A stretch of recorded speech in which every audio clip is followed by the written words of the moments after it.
हर हर महादेव दोस्तों, आशा करती हूँ आप जहाँ भी होंगे स्वस्थ और मस्त होंगे और हंसते और मुस्कुराते होंगे। दोस्तों, आज मैं एक नई कथा लेके आई हूँ भगवान शंकर की। दोस्तों, अगर आप लोगों को मेरा जो कथा पसंद आता है तो प्लीज़ मेरे चैनल को सब्सक्राइब करिए, लाइक सब्सक्राइब करिए। दोस्तों, बहुत पहले की बात है, एक नगर में चंद्रगुप्त समाज के एक राजा राज करते थे। जो राजा बहुत ही अच्छे, बहुत ही नेक इंसान थे। वह हमेशा अपने से गरीब लोगों की हमेशा मदद किया करते थे।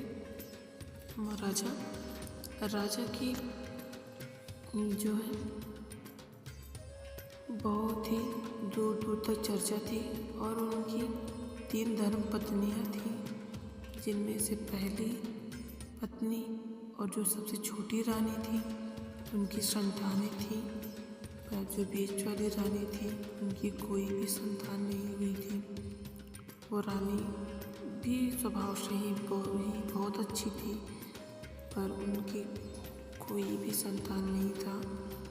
तो वो रानी हमेशा उदास रहती, दुखी रहती थी कि मेरी बाकी रानियों की तरह जान मान नहीं होगा घर में अगर मेरी कोई भी संतान नहीं हुई।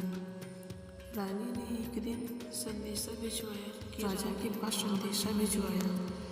तो महाराज बहुत खुश हुए और उन्होंने रानी से मिला और रानी से पूछा, तो रानी ने भी बताया, हाँ मैं माँ बनने वाली हूँ। राजा भी बहुत खुश थे, उन्होंने भी प्रजा को मिठाइयाँ बांटी। समय धीरे धीरे बीतता गया।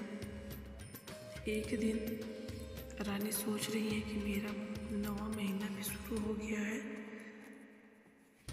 रानी सोच ही रही थी, तभी राजा की तरफ से संदेशा आया कि रानी का हालचाल जाने कि रानी को अभी तक बच्चा हुआ कि नहीं।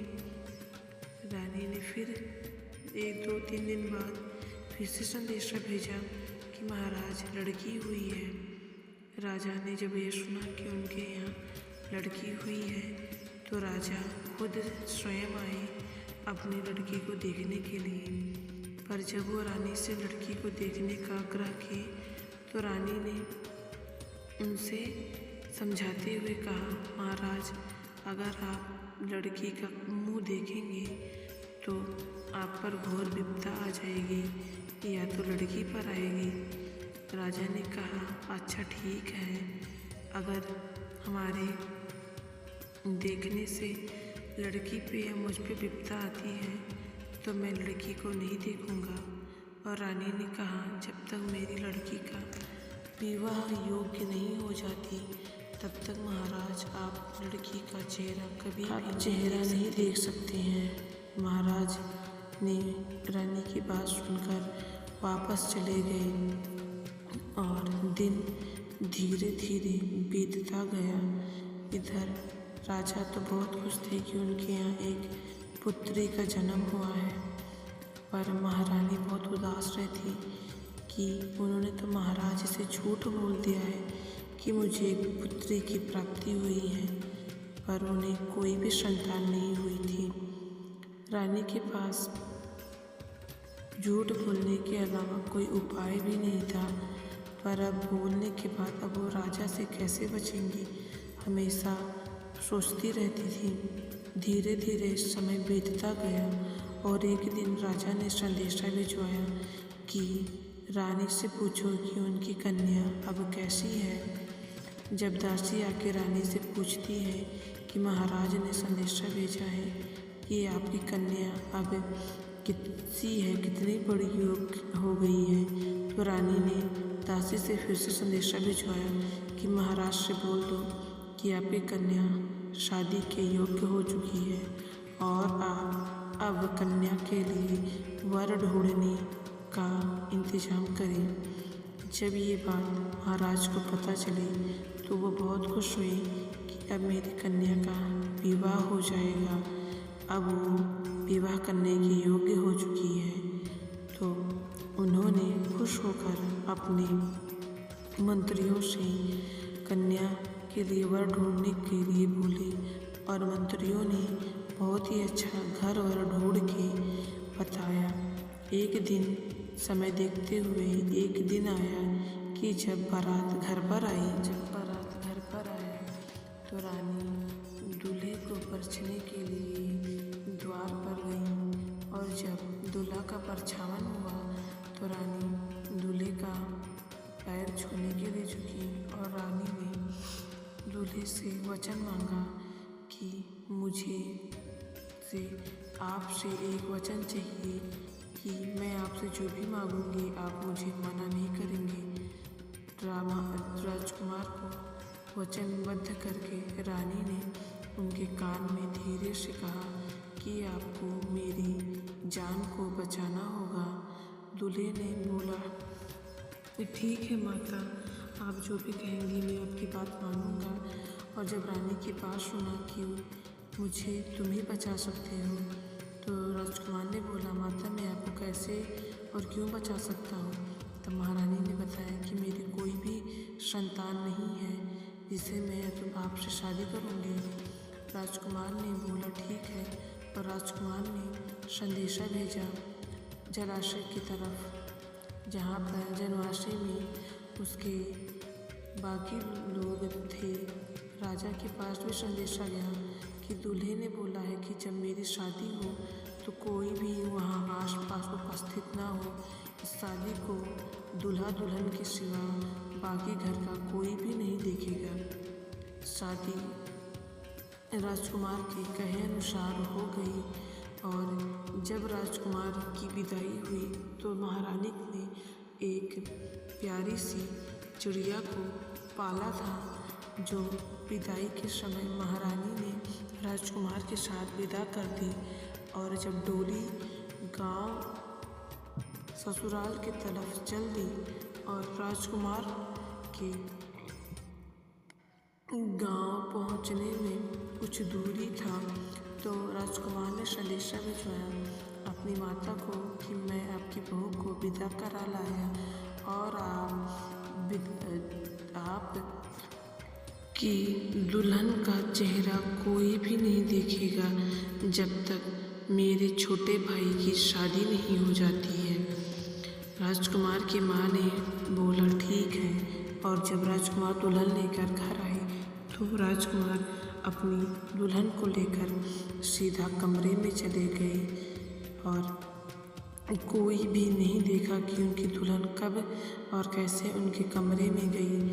राजकुमार कहीं भी आते जाते तो चिड़िया के लिए कमरे में ही पानी दाना सब कुछ रखकर और बाहर से ताला लगाकर चले जाते। ऐसे ही धीरे धीरे समय बीतता गया। एक दिन उनकी माता ने राजकुमार से बोला कि आपके छोटे भाई की शादी तय हो चुकी है और अब अपनी बीवी का चेहरा अब हम लोगों को दिखाओ। पर राजकुमार ने माँ से मना किया कि जब तक शादी नहीं हो जाती छोटे भाई का तब तक कोई भी मेरी पत्नी का चेहरा नहीं देख सकता है। माता ने बोला घर में शादी का माहौल है और घर में इतने सारे काम हैं, अगर आप तुम्हारी बीवी काम में कुछ मदद करती तो कितना अच्छा होता। राजकुमार ने ये बातें सुनकर अपने कमरे में जाकर ये सब बात अपनी चिड़िया को बताया कि मेरी माँ ऐसे ऐसी बातें बोल रही थी। तो चिड़िया ने राजकुमार से बोला कि आप अपनी माता से बोल दो कि उनका जो भी काम है वो रख देंगी, मैं रात में रख देंगी और उनकी बहू घर का काम कर देंगी। राजकुमार की माता ने धान का एक बड़ा सा टोकरा बाहर बड़ा अंगने में रख कर जाकर अपने कमरे में सो गई।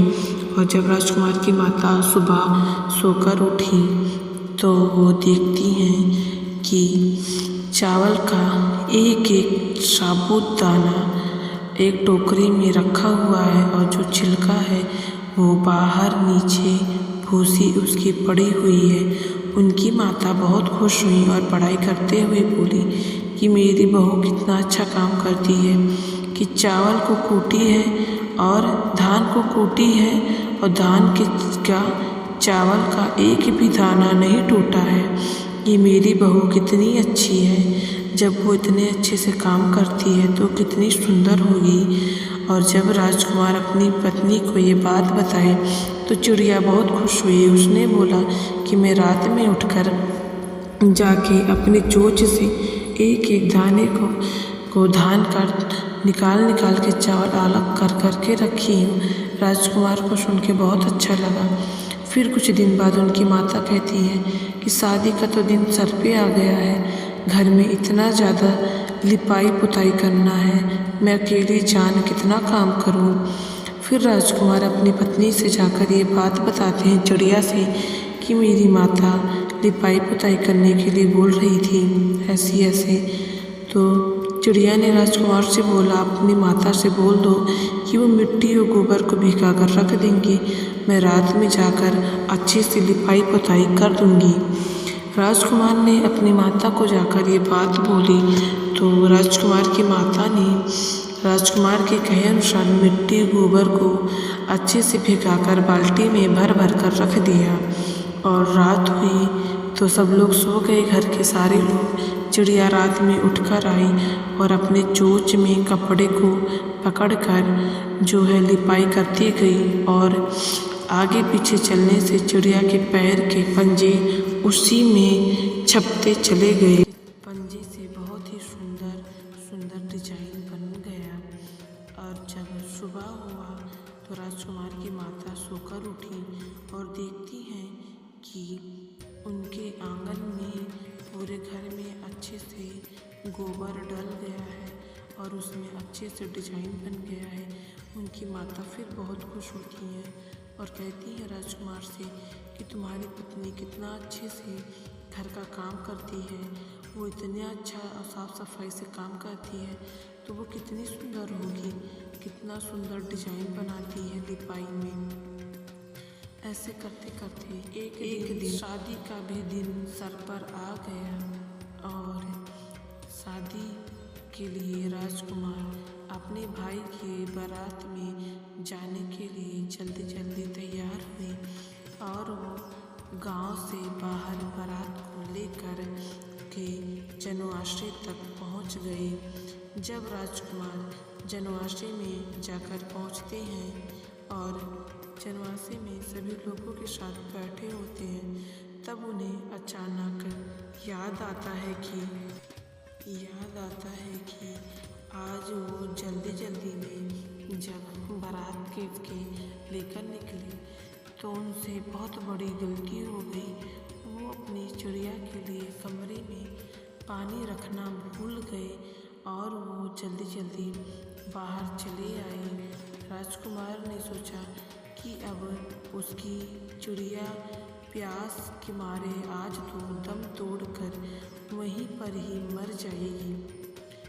और दूसरी तरफ चिड़िया को प्यास लगी और चिड़िया बाहर जाने का कोई भी रास्ता नहीं था क्योंकि दरवाजे पे राजकुमार ने ताला लगा कर गए थे। चिड़िया प्यास के मारे मर जाएगी, यही सोच के चिड़िया बहुत परेशान हो रही थी। तभी चिड़िया देखती है कि कमरे में एक छोटा सा खिड़की है जिसमें से रोशनी आ रहा है। चिड़िया उस खिड़की से होकर बाहर उड़ जाती है और बाहर जाकर एक जंगल में पानी पीने के लिए वो जंगल की तरफ चल देती है। जब चिड़िया पानी पीकर अच्छे से तृप्त हो जाती है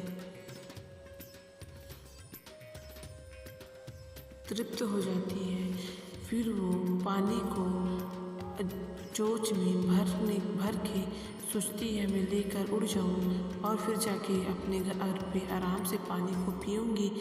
पर चिड़िया पानी को उठाकर घर तक ले जाने में असमर्थ होती है। जैसे वो पानी को उठाती है तो पानी गिर जाता है और चिड़िया ये सब देख करके बार गिरते हुए पानी को देखकर चिड़िया बहुत ही ज़ोर से रोने लगती है। जंगल में चिड़िया बार प्रयास करती और बार असफल हो जाती। बेचारी रो कर उसका बुरा हाल हो। तभी पृथ्वी पर भगवान शंकर और माता पार्वती सैर करने के लिए निकलते हैं। माता पार्वती को चिड़िया के रोने की आवाज़ सुनाई देता है तो वो भगवान शंकर से बोलती हैं कि ये चिड़िया इस घने जंगल में क्यों रो रही है इतना फूट फूट कर। शंकर जी कहते हैं ये पृथ्वी है, यहाँ पर हर इंसान हर जीव जंतु ऐसे ही होते हैं। पर माता को जिज्ञासा हुई कि वो चिड़िया इतना रो क्यों रही है। आप मेरे साथ चलिए और उस चिड़िया को दुख को दूर कीजिए।